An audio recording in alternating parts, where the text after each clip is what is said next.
Hi, my name is Patricia Forte from Nova University, Lisbon, Portugal, and I will present you the study The Role of Green Hydrogen in Climate Neutrality, Options for Southern Europe. As you know, hydrogen is a key priority in the European Green Deal, and the high renewable energy potential of southern European countries, particularly solar, may provide the ideal condition to produce green hydrogen and to export it to the rest of Europe, being more secure than import hydrogen from the north of Africa. And because of this, some southern European countries, as Portugal, has set ambitious green hydrogen export targets. But the question is, how can Portugal satisfy cost-effective hydrogen needs and exporting goals under the target of carbon neutrality? To answer this question, we use TIMES model, a linear optimization model developed under the ETSAP program from the International Energy Agency.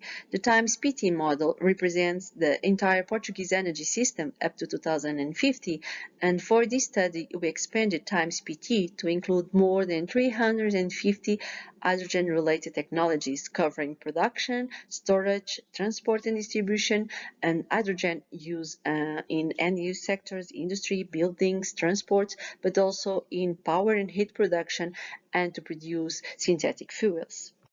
Our results show that hydrogen is a cost-effective vector for Portugal carbon neutrality, representing 10% of the final energy consumption by 2050.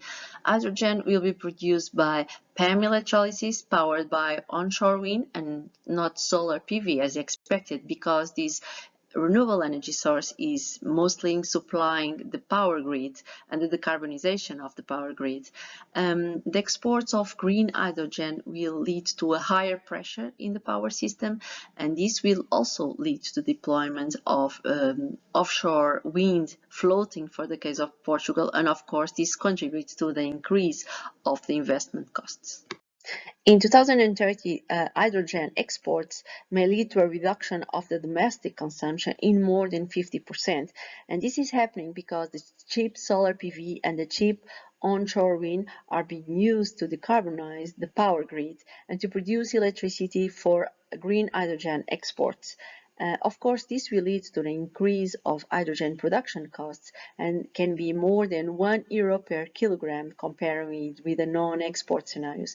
We can conclude that yes, it's true that green hydrogen can be a cost-effective vector to achieve the carbon neutrality, but the truth is if countries define exporting targets, they will lead to a pressure on the country's power system, and this can increase the production of hydrogen costs and consequently an increase of carbon mitigation costs.